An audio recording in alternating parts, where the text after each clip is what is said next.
Hello! You are watching the Video Voters Guide, organized by the League of Women Voters of Portland. All candidates who filed for this race were invited to participate in the Video Voters Guide. However, there are many reasons during a campaign why a candidate may be unable to appear. For comprehensive coverage by the League, including information on candidates who might not have been available for a video interview, visit vote411.org. Information is available in both English and Spanish. Candidates may choose to include additional information on Vote 411, such as their own YouTube videos. Watch, share, and be an informed voter. Hello, this is Elizabeth Davis with the League of Women Voters of Portland. With me today is Heath Curry, running for Centennial School District at-large position 7 in the May 18th special election. Welcome, Heath. Hey, thanks for having me. I appreciate it. Yeah, thanks for being with us. I'm going to start off with our first question. What does being a supporter of public education mean to you? Well, I'm a parent. I have 2 kids in public school, and our oldest also went to Centennial High School. And I mean, it's imperative. I mean, our public school system is, especially in Oregon, is in a unique funding situation. So for me, supporting public schools really requires that parents get involved. And I think that's a huge piece of the puzzle that's missing, certainly in our district, but I think statewide, nationwide. And so we need to figure out a way to get more parents invested in their school districts. And I think if we do that, we'll see a lot of the major problems that I want to focus on, like absenteeism, begin to diminish a little bit. So, parent involvement, community involvement, public schools have sort of become a little bit of a taken for granted. And so we just assume that, when kids become school age, we send them to school, we find our local district, the buses are always going to be there. And I think this COVID pandemic has really taught us that a lot of these things we just can't take for granted. A lot of these things have eroded our funding, meals, psychological care for our kids, attendance, certainly. So I think that was a really great opportunity to really hammer home that point that public schools require community and parent involvement at a level that we really need to bump up. Thanks for that answer. Second question, what do you think is the biggest challenge facing our public schools right now, and what is your plan to address it? Definitely, I think that the simple answer is COVID. So in speaking with the chairman for the Centennial School Board, briefly with other parents, certainly with my kids, attendance we have a problem with kids have just sort of fallen through the cracks. They've disappeared. So my kids will log into a class that's supposed to have 20 students in it, and there's only maybe 7 or 8. And of those 7 or 8, maybe 3 or 4, including my kids, are engaged. It means they're turning in their work, they're doing their peer-reviewed work. My kids are both in high school.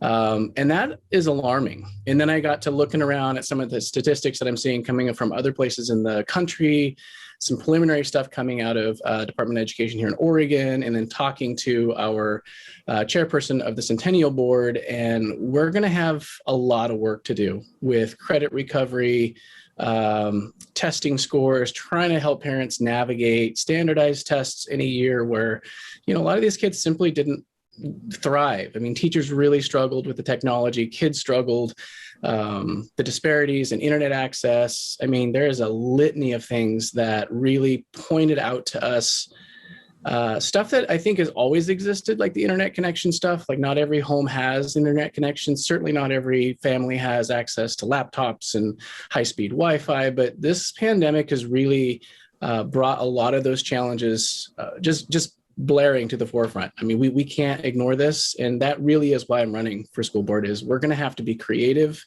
We're going to have to set aside maybe some comfort zone stuff that we've done in the past, where we sort of just get used to not having the funding, get used to doing things a certain way. We can't do that. I mean, we have so many kids that are slipping through the cracks that the pandemic is really the hugest problem that we're going to have to combat. And under that umbrella are just, decades of issues that public schools have always struggled with.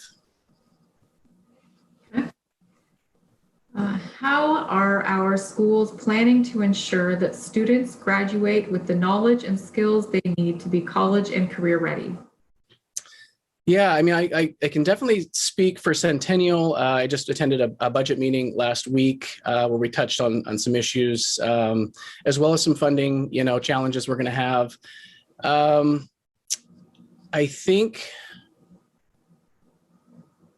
Can you repeat the last part of the question? Sorry, I got off the topic there. No worries. So the first part was how are our schools planning to ensure that students graduate with the knowledge and skills they need to be college and career ready? Yeah, so the college and career ready thing, I think we do a good job in our district and in probably in a lot of districts. I think we need to change our focus a little bit and start reintroducing or maybe introducing for the first time apprenticeships in the trades. Ours is a union household. I have the recommendation and both the teachers union here in Centennial, as well as the qualified workers union. And I think that's a huge opportunity for us to broaden that umbrella of preparing kids to go out into the world. I mean, my job as a parent is exactly that, is to teach kids to go out into the world, be productive, and be able to make a living and be comfortable and raise a family. And I think, as we can all agree, we just haven't really been able to see that very much, and it's on the decline. And so I think, certainly college preparedness, trade apprenticeships, mentorships, teaching kids that there are other great paying careers out there that aren't necessarily require a college degree.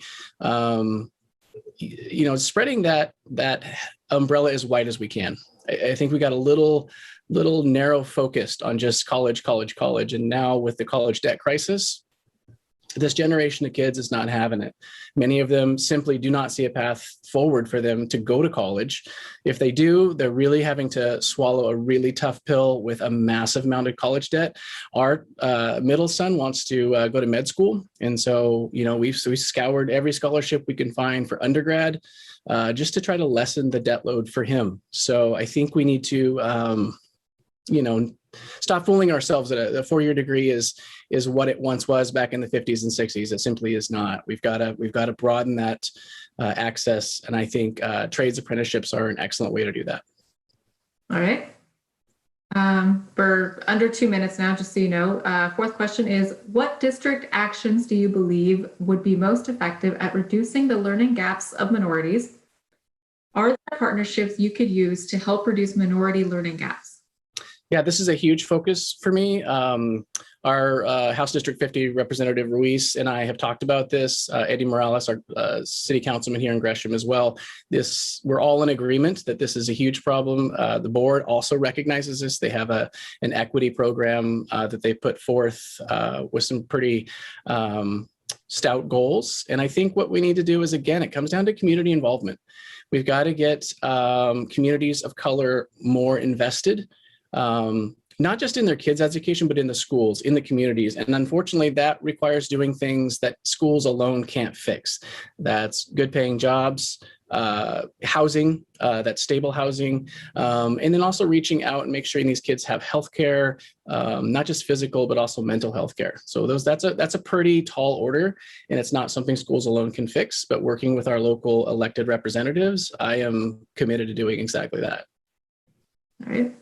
Last question. How will you help students heal from the trauma of COVID, losses, quarantines, economic instability, online learning, etc.? Yeah, so I've already started talking to both Representative Ruiz and Councilman Morales, as well as other leaders, Mayor Stovall, about using the $2 billion that Oregon is going to be getting from this latest relief fund, and using that money to get some relief for these families that have really been hit hard financially, and they've been hit hard socially. Some of these families, especially the high school kids, have had to go to work just in order to pay the rent. Some of these kids have had to stay home. We're at 8 minutes. I'm going to have to stop. Okay. Thank you so much for your time. Thank you for being with us. Yeah, no worries. Thanks for having me. So I have a few orders of business. I want to remind our viewers that the special district election will be Tuesday, May 18th. As with all elections in Oregon, we will vote by mail. The last day to register is Tuesday, April 27th. Ballots will be mailed beginning Wednesday, April 28th, and must be received by Tuesday, May 18th at 8 p.m. Postmarks do not count. Please plan to mail early or use a drop-off site. Additional information about races and other election information is available at the League-sponsored website, vote411.org. Please be an informed voter and share this resource with your family and friends.